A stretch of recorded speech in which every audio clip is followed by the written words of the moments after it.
Kentucky just got dominated by Georgetown, and to be honest with you, while the loss sucks, it kind of confirms a lot of suspicions that we had about the Wildcats.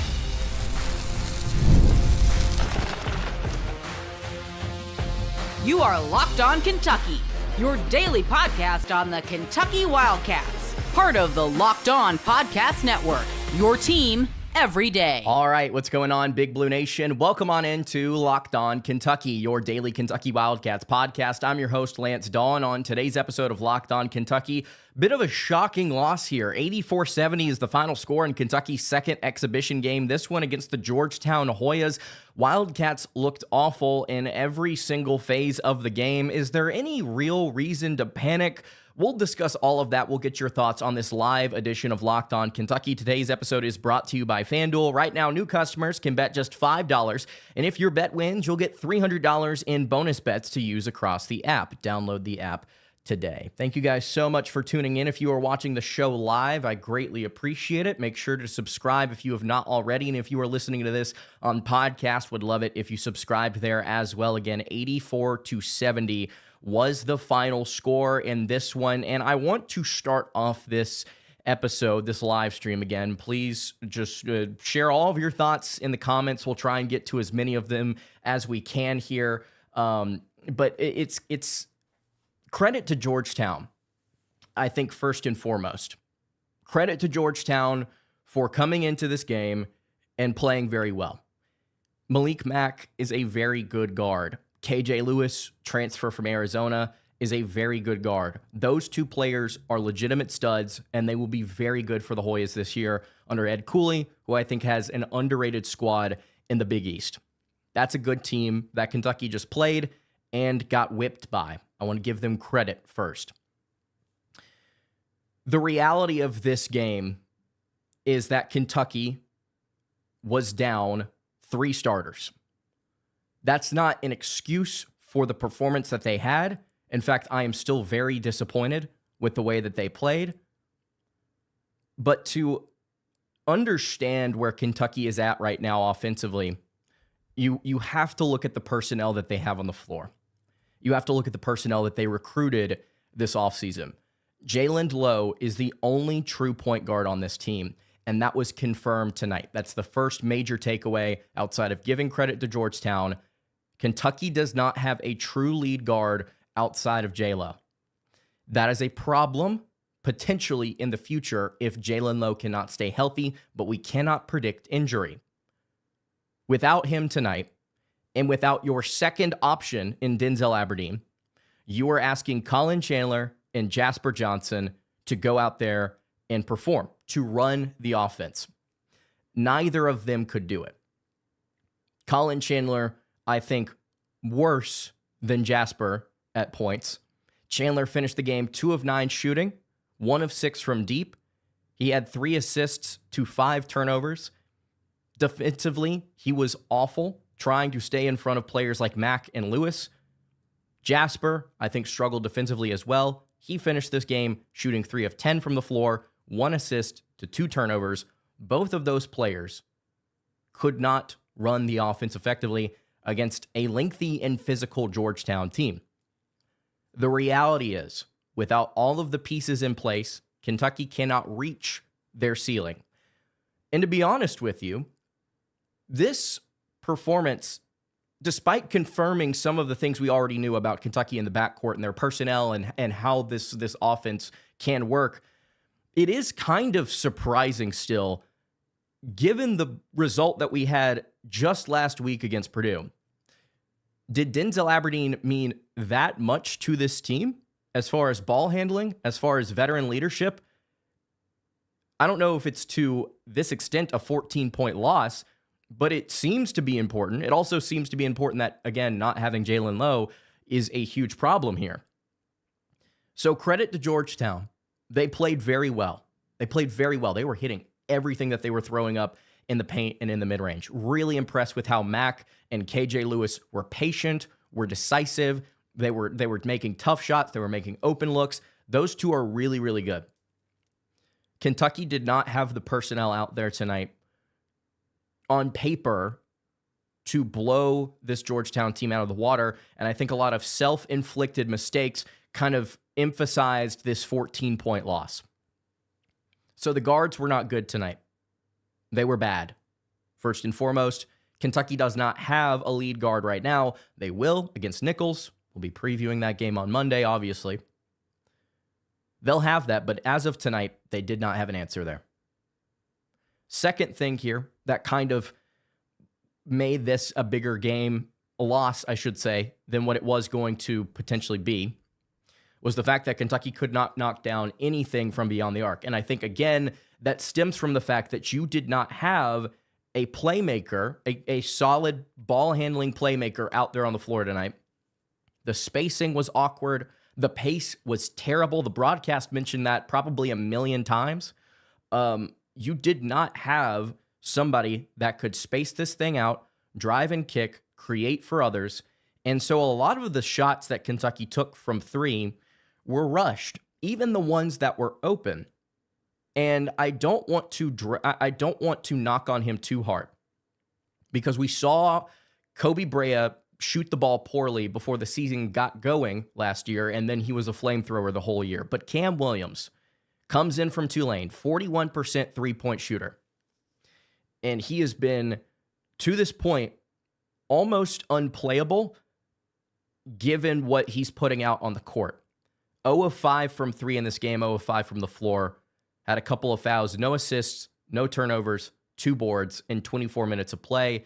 Another wing that struggled defensively for Kentucky. He has not been good.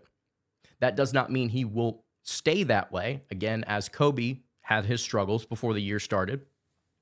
But it is a talking point in this contest. Kentucky 0 of 13 in the second half in this game. 0 of 13, 7 of 30 overall.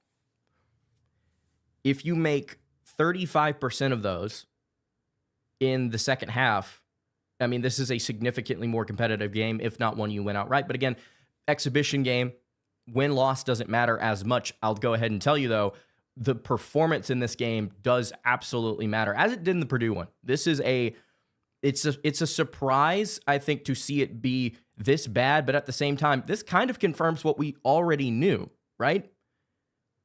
Without Jalen Lowe, your best point guard, without Jaden Quaintance, your best defender, and without your secondary point guard that you spent a good chunk of money on to come in here and be a veteran leader in that backcourt, you are not going to have the offensive consistency that maybe you would have liked.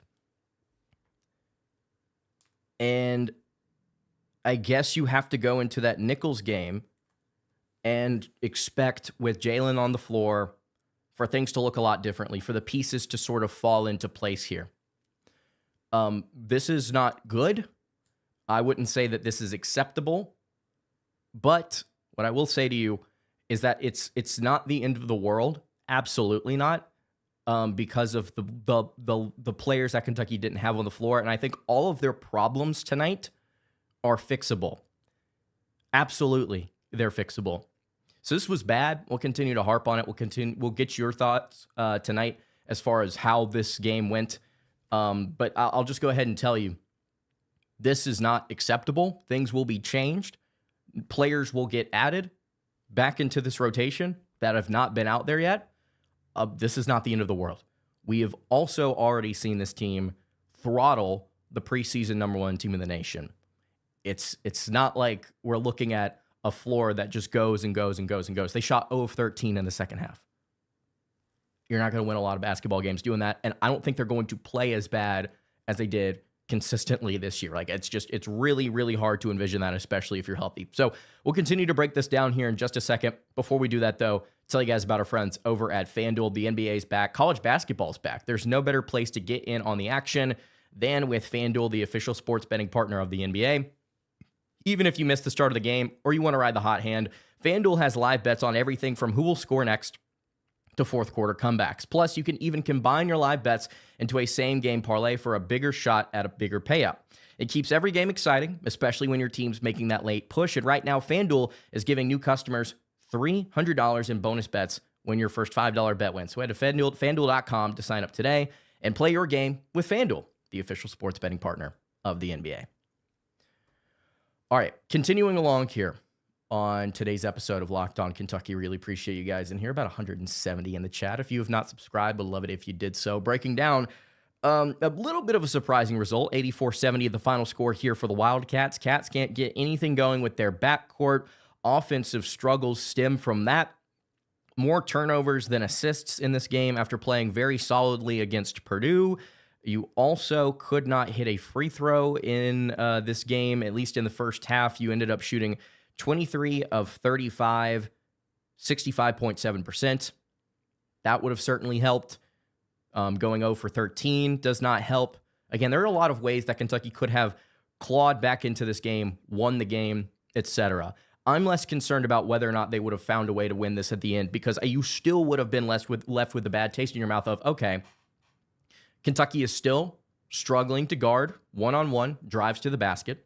They are still struggling to guard the rim. They are still struggling with physicality. But again, we were without a lot of really important pieces. Arguably, no, it's not arguable. I think the two most important players on your roster, and Jalen Lowe and Jaden Quaintz, best defender, guy that makes the offense go, right? Let's transition to another take here that I think that, again, this is not an excuse, but if we're going to read into how Kentucky was preparing for both of these exhibition games, we have to realize even for the Purdue game, Kentucky was going out there and they were experimenting. You saw how balanced that rotation was. 18 different lineups that Kentucky threw out there against Purdue. They won by double digits. Tonight, every single player that got on the floor played at least 15 minutes. Every single player, from Yelovich all the way up to Colin Chandler, who played 28 minutes. 15 minutes for Yelovich, 28 minutes for Chandler. They were trying a lot of different things in this game. Experimentation is not something I think you're going to see as much. You're not going to see Kentucky hockey sub a bunch of players out throughout the course of the year. In fact, the rotations will get tighter as the year goes on. But not only was Kentucky without their lead guard or their backup option or their best defender, but also they're trying to learn stuff about themselves. And I'll just go ahead and tell you, they learned a lot about themselves tonight, a lot of which, again, I think is kind of confirmation for all of the stuff that you and I have been talking about this offseason, right? As far as what Kentucky does, ball handling. Do they struggle shooting the ball from deep because they don't have as many shooters as they did last year? Does the defense actually improve? Well, maybe with the right personnel. We got to see the bad side of all of the questions that we had. We got to see the good side of a lot of questions we had against Purdue. And we got to see the bad side of it tonight. 33% shooting from the floor. 66% shooting from the free throw line. 23% from deep. 15 turnovers. Georgetown capitalized on that, converting that to 23 points. Kentucky still out-rebounded the Hoyas. In fact, they had 16 O boards as opposed to the Hoyas' 6, but only 11 second-chance points to show for that. They got outscored on the bench. Georgetown had 14 more points in the paint. They had double the fast break points. They had 4 more blocks. They had 2 more steals. This was not a good performance all around from the Wildcats on offense, on defense. I will highlight one player in particular that did play well, that matched the physicality of what Georgetown was throwing at them, at Kentucky, I should say, and that was Mohamed Diabate. 13 points, 4 of 6 from the floor, 7 boards, 1 assist in 25 minutes. I thought Diabate played fine. Again, not great, but I thought he played fine. Trent Noah was the worst player on the floor defensively, at least according to plus minus, minus 16. That was worse than any other player for Kentucky. The next worst was Brandon Garrison at minus 10. We talked about the consistency with BG, about whether or not he would be able to take a step forward consistency-wise. We've seen 2 games. We've seen one game where I thought he played well, and we've seen one game where he played very poorly, I think, overall, defensively, at the very least. Lack of touch around the basket from a lot of players tonight as well.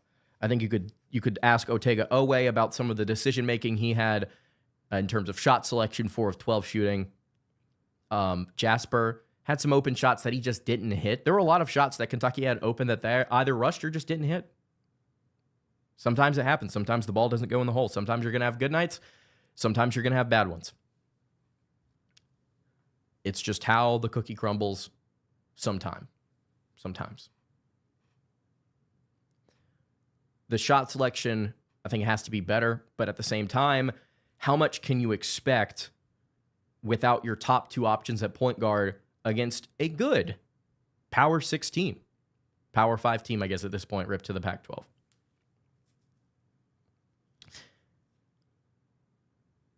Things will change. Again, I want to reiterate it. This will change. This is not the end of the world. I know a lot of you probably don't want to hear that. I know a lot of you probably don't want to hear that losing by 14 in an exhibition game, the win-loss, 1-0, 0-1, doesn't matter. But the reality is, something that you and I can agree on, the performance was pitiful. And that cannot be acceptable moving forward. Reality check, in 12 days, you play a top 15 team on the road, which is crazy to think about. I'm excited for the season. That probably overrides this more than anything. So let's wrap this up here. Let's get to the live chat. A lot of you in here share your thoughts about all things going on here in this 84-70 loss to the Georgetown Hoyas. Before we do that, though, tell you guys about our friends over at Mazda. Mazda crafts cars from those who do more than simply move. They deliver confidence with every ride, more IIHS Top Safety Pick Plus awards than anyone else. From footwork to breath work, athletes sweat all the details, and Mazda brings this same energy and intention to how they craft every model. You can feel Japanese craftsmanship in every detail, from the metallic accents to available Napa leather upholstery.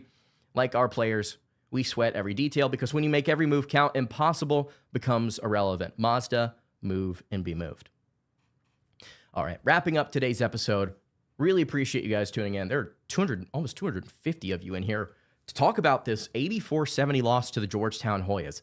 Surprising loss might be an understatement. But we'll get to the chat here. Let's see.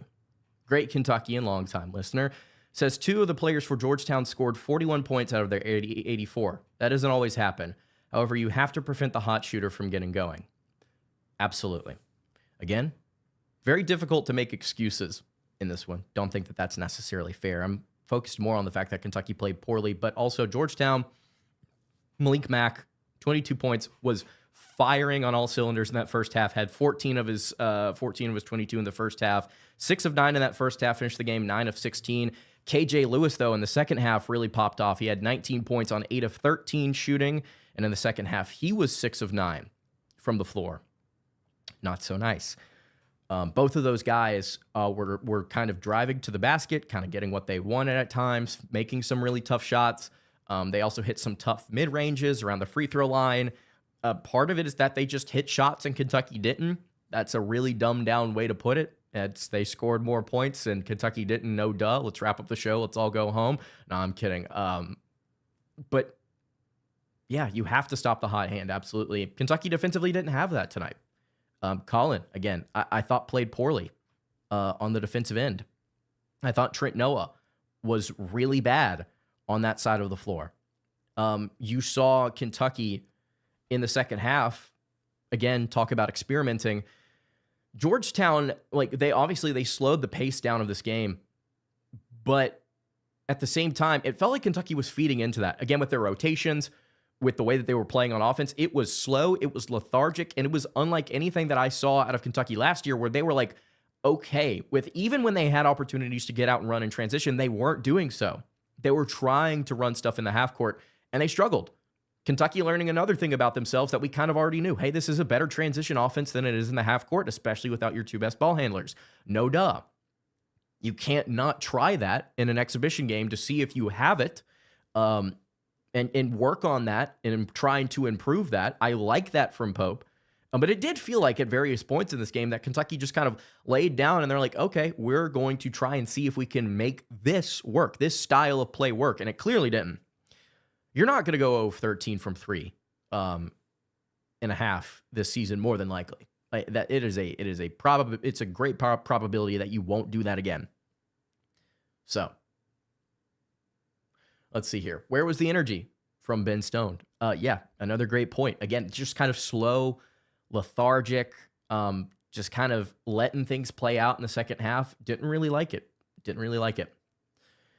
Let's see. Preseason hot take. If Lowe's injury lingers on like Butler's did, and with how good a Caden Lewis looks, his decommitment will be something that hurts this team more than anyone thought. I wouldn't necessarily say that's a hot take, but I would say that's just an astute observation. You are absolutely right. Caden looks good so far, and it's less about the scoring numbers, but more about the fact that, oh, look, there's another left-handed ball handler that would have been really comfortable running some actions for UK even as a freshman. Lewis would have been really good for this team. He would have been very important for this team.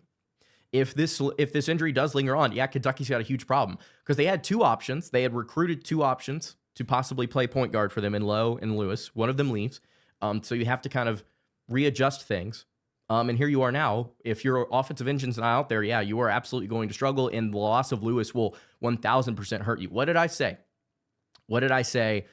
Throughout the course of last year's recruiting cycle and bleeding into this year, and as we were getting ready for the season, off-season, I should say, Caden Lewis was my favorite player out of this past year's recruiting class for Kentucky because of how important he could be to that backcourt. And he's gone now. So Kentucky started Chandler, who is not a good point guard. This is why we play exhibition games. Absolutely. This is why you have to learn. You have to try and learn in this one.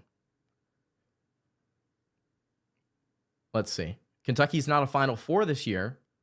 Trash defense and offensive play. Again, I don't think overreaction is the right course of action in this one. There's so much context that needs to be added past the final score. Now, I don't want to disagree in the fact that this was a bad performance. This was a bad game. But even great teams have bad games, right? It happens. It's sports. You are bound to have a game where the ball just doesn't go in the hole, especially if you don't have three of your best players on the floor. It just happens. Now, again, sometimes it doesn't happen to this extent. That's why you need to correct this. This is not acceptable. But it's also like in this spot, if you are going to have a letdown like this is the spot to do it in. There is 1,000% an opportunity for Kentucky to make a Final Four. If I'm not mistaken, when was the last time Kentucky lost an exhibition game? When was the last time Kentucky lost an exhibition game? Because I'm pretty sure it was in the late 2010s, right? Like as Kentucky was getting started with Cal, right? Am I wrong on that? So I don't know. Bung Holio said we could have played a D2 school and learned nothing. Phenomenal point. Kentucky could have gone out here and they could have played a no-name school for an exhibition game. They could have beat them by 20. They could have shot like crap. And we could have gone into the game against Nicholls saying, okay, well, I guess Kentucky's fine. I guess Kentucky's okay offensively, even without those guys. 2014 in the Bahamas. There you go. 2014 in the Bahamas. And what did Kentucky do that year? If I'm not mistaken, didn't that team that was the 38-1 team, right? I'm not trying to be smart. I'm trying to confirm this right now. Yeah, so it's 38-1. There it is from Great Kentucky. And yeah, this is not that as big of a deal as maybe some people might be making it out to be. It's okay. Now it sucks. Again, we'll correct some stuff, but it's part of it. User YouTube. Love that name. It hurts so good to be humbled. This is so good for everyone involved. Players, coaches, reporters, and fans. It's a reality. You are going to take bad losses. You are going to take lumps. You're going to be humbled. That's part of it. This was a bad one for UK. After beating Purdue and that being awesome. And you got to regroup. And you got to come out against Nicholls. And you got to prove that with the right personnel, you are a better team. And frankly, I don't think Nicholls is half the team that Georgetown is. We'll just go ahead and put that out there. But we'll see. We will see. Oh, let's see. A lot of people talking about Arkansas in this chat, which I don't see how that's relevant here. At all, actually. But it's okay. You can talk about whatever you want. This chat, it's free. Open to the public. You can say whatever you want. Now, it doesn't mean there's going to be not going to be repercussions. Captain Crash 21 will end on this. It just underscores the importance of having a player like Grant Darbyshire. He would have been important in this game. He would have been big. What's up, Morgan? The ball needs to move. The jab stepping at the three-point line for 15 seconds kills the offense. I agree. ISO ball did not work in this game. It just did not. I think I saw one of you made that comment earlier. Cincinnati's a top team. They beat number 5 Michigan, and St. John's lost to Michigan. Clearly, Arkansas beat top teams in exhibition. Be interesting to see how Cincinnati plays out.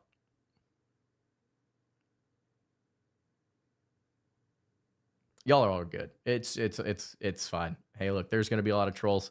I will say this as we round out the show. I find it so fascinating watching how different SEC fan bases interact with Kentucky, specifically here on this channel. And I will say this. And if you're an Auburn fan watching this and you haven't said anything, sorry.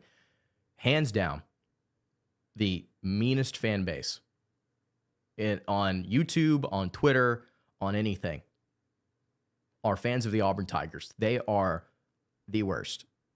There's been a lot of that today. Anything that an Arkansas fan says, I just could not care less about, especially with the season starting next week. I mean, I'm more excited than anything, guys. But man, Auburn, you guys are rough.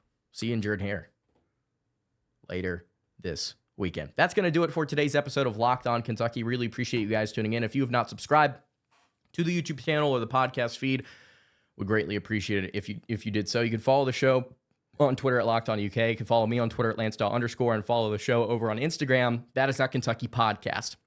Any questions, comments, concerns, you can leave those in the YouTube comments below. You can hit me on the socials. I will see you all tomorrow for a couple of episodes of Locked On Kentucky. Hope you guys have a great rest of your evening.